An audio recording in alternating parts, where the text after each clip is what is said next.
Master P Kulashekara Kaikamba Mangaluru ಇವರ ಕಲೆಯ ಮೂಲಕ ಆರಾಧನೆಯ 25ನೇ ವರ್ಷದ ಕಲಾಕಾಣಿಕೆ, ಸ್ವಯಂ ನಿರ್ಮಿತ ಕಲಾಕಾಣಿಕೆ 25,025 ಪೈಸೆ ನಾಣ್ಯಗಳಿಂದ ನಿರ್ಮಿಸಿರುವ ರಜತ ಗಿರಿವಾಸನ ಲಿಂಗ ಸ್ವರೂಪ. ಕಳೆದ 25 ದಿನಗಳಿಂದ ಪರಿಶ್ರಮಿಸಿ ಈ ಪ್ರಾಜೆಕ್ಟನ್ನು ನಿರ್ಮಿಸಿದ್ದೇವೆ.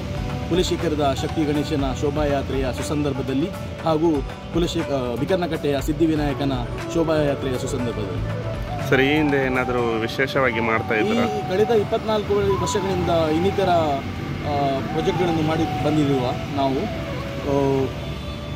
ಶಿವಲಿಂಗ, ಪೈಪ್ನಿಂದ ಮಾಡಿದ ಶಿವಲಿಂಗ, ತೆಂಗಿನಕಾಯಿ ಗಣಪತಿ ಹಾಗೂ ರುದ್ರಾಕ್ಷಿಯ ಗಣಪತಿ, ಫ್ಲೆಕ್ಸಿಬಲ್ ಪೈಪ್ ಗಣಪತಿ ಹಾಗೂ ಕಬ್ಬಿನ ಸ್ಟ್ರಕ್ಚರ್ದು ಒಂದು ಪ್ರಾಜೆಕ್ಟ್ ಮಾಡಿದ್ವಿ. ಇನ್ನು ಬೇರೆ ಬೇರೆ ಟೈಪ್ ರೀತಿಯ ಪ್ರಾಜೆಕ್ಟ್ ಮಾಡಿ ಬಂದಿದ್ದೇವೆ. ಈ 25 ಪೈಸೆ ನಾಣ್ಯದ್ದು ಯಾಕೆ ಮಾಡಿದ್ರಿ ಮತ್ತು ಅದರ ಕಾನ್ಸೆಪ್ಟ್ನ ಹಿಂದೆ? ಅದು 20ನೇ ವರ್ಷಕ್ಕೆ ನಮ್ಮದೊಂದು ಪ್ಲ್ಯಾನ್ ಇತ್ತು ಪ್ರಾಜೆಕ್ಟ್ ಮಾಡುವಾಗ. ಅದು ಕಾಯಿನ್ದು ಕಾನ್ಸೆಪ್ಟ್ ಮಾಡುವ ಅಂತೇಳಿ ಬಂದಿತ್ತು ಮತ್ತು ಅದು ಯಾವುದು ಕಾರಣಾಂತರಗಳಿಂದ ಅದು ಖುಷಿಯಾಗಿ 25ನೇ ವರ್ಷಕ್ಕೆ ಮಾಡುವ ಅಂತ ಬಂತು. ಆ ಟೈಮಲ್ಲಿ ನಾವು 20ನೇ ವರ್ಷದಿಂದ ನಾವು ಕಾಯಿನನ್ನು ಹುಡುಕ್ತಾ ಇದ್ವಿ. ಹಾಗೆ ಕಲೆಕ್ಟ್ ಮಾಡ್ತಾ ಬಂದು 25ನೇ ವರ್ಷಕ್ಕೆ ನಮಗೆ ಬೇಕಾಗುವಷ್ಟು ಕಾಯಿನ್ ಸಂಗ್ರಹ ಆಯಿತು. ಅದರ ಪ್ರಕಾರ ನಾವು ಈ ವರ್ಷ ನಮಗೆ ಅದು ಮಾಡಲಿಕ್ಕೆ ದೇವರು ಒಂದು ಒದಗಿಸಿಕೊಟ್ಟು. ಟೋಟಲ್ ಆಗಿ ಈಗ 25,000 ಕಾಯಿನ್ ಯಾವ ರೀತಿಯಾಗಿ ಕಲೆಕ್ಟ್ ಮಾಡಿದ್ರಿ ನೀವು? ಅದು ಸ್ಟೆಪ್ ಬೈ ಸ್ಟೆಪ್ ಕಲೆಕ್ಟ್ ಮಾಡ್ತಾ ಬಂದ್ವಿ. 25,000 ಆಗುವಾಗ ನಮಗೆ ಗೊತ್ತಾಯಿತು ಇಲ್ಲಿಗೆ ಈ ಪ್ರಾಜೆಕ್ಟಿಗೆ ಸಾಕಾಗ್ತದೆ ಹೇಳಿ. ಅದರ ಪ್ರಕಾರ ನಾವು ಸ್ಟಾರ್ಟ್ ಮಾಡ್ತಾ ಬಂದ್ವಿ. ಎಂಡ್ ಆಗುವಾಗ ನಮಗೆ ಅದು ಕರೆಕ್ಟ್ ಅಲ್ಲಿವರೆಗೆ ಕರೆಕ್ಟ್ ಆಯಿತು 25,000 ಕಾಯಿನ್. ಟೋಟಲ್ ಎಷ್ಟು ಮಂದಿ ಇದರಲ್ಲಿ ಪಾರ್ಟಿಸಿಪೇಟ್ ಮಾಡಿದ್ದಾರೆ? ಗ್ರೂಪಲ್ಲಿ 20 ಮಂದಿ ಇದ್ದಾರೆ. ಸೊ ನಾವು ಯಾವುದೇ ಕಲೆಕ್ಷನ್ ಡೊನೇಷನ್ ಎಂತ ಸಹ ಮಾಡೋದಿಲ್ಲ, ನಾವೇ ಕೈಯಿಂದ ಹಣ ಹಾಕಿ ಈ ಕಾನ್ಸೆಪ್ಟನ್ನು ರೆಡಿ ಮಾಡ್ತಿದ್ದೇವೆ. ಕಳೆದ 25 ವರ್ಷಗಳಿಂದ ಸೇಮ್ ಇದು ನಾವು ಮಾಡ್ತಾ ಬಂದಿದ್ದೇವೆ. ಸರ್, ಈಗ ಇದು ಮಾಡಲಿಕ್ಕೆ ಈಗ ಕಾಯಿನಿಂದ 25,000 ಕಾಯಿನನ್ನು ಜೋಡಣೆ ಮಾಡಲಿಕ್ಕೆ ಎಷ್ಟು ದಿನ ನಿಮಗೆ ಹಿಡಿದು? 25 ದಿನಗಳ ಪರಿಶ್ರಮ. ಅಂದರೆ 25 ದಿನ ಅಂದರೆ ಬೆಳಿಗ್ಗೆ ಸಾಯಂಕಾಲ ಆ ಥರ ಅಡ್ಜಸ್ಟ್ ಮಾಡಿ, ಮತ್ತು ಆದಿತ್ಯವಾರ ಸ್ವಲ್ಪ ಜಾಸ್ತಿ ಎಫರ್ಟ್ ಆಗ್ತಿದ್ವಿ. ಉಳಿದ ದಿನ ಹಾಗೆ ಸಾಯಂಕಾಲ ಬಂದು ಮಾಡ್ತಾ ಒಟ್ಟಾರೆ 25 ದಿನಗಳಾಗಿದೆ ಪ್ರಾಜೆಕ್ಟ್ ಮಾಡಲಿಕ್ಕೆ. ನೆಕ್ಸ್ಟ್ ಏನಾದರೂ ಹೊಸತಾಗಿ ಮಾಡುವಂಥ ಪ್ಲಾನ್?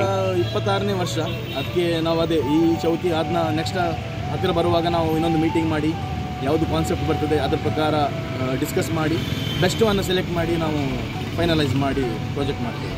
ನಿಮ್ಮ ಹೆಸರು? ನಂದು ಸಂದೂತ್ ಪಿಂಗ್.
ಅತ್ತೆ, ಇದು ನನ್ನ ಬರ್ಡೇ ಗಿಫ್ಟ್. ಇದೆಲ್ಲ ಜೀವನದಲ್ಲಿ ನನಗೋಸ್ಕರ ತಗೊಂಡ್ಬಂದಿದ್ದಾರೆ. ನಿನ್ ಮೇಲೆ ತುಂಬಾ ಚೆನ್ನಾಗಿ ಕಾಣುತ್ತೆ. ಇದು ತುಂಬಾ ಚೆನ್ನಾಗಿದೆ ಅಲ್ವಾ? ತುಂಬಾ ಚೆನ್ನಾಗಿದೆ.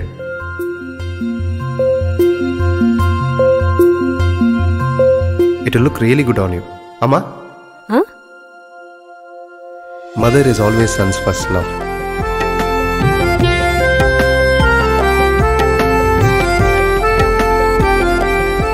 ಪ್ರತಿ ಪೀಳಿಗೆಯ ಪ್ರೀತಿಯ ಮಳಿಗೆ ಜಿಎಲ್ ಆಚಾರ್ಯ ಜ್ಯುವೆಲರ್ಸ್. ಸುದ್ದಿ ಚಾನಲ್, ಕ್ಷಣ ಕ್ಷಣದ ಸುದ್ದಿಗಾಗಿ.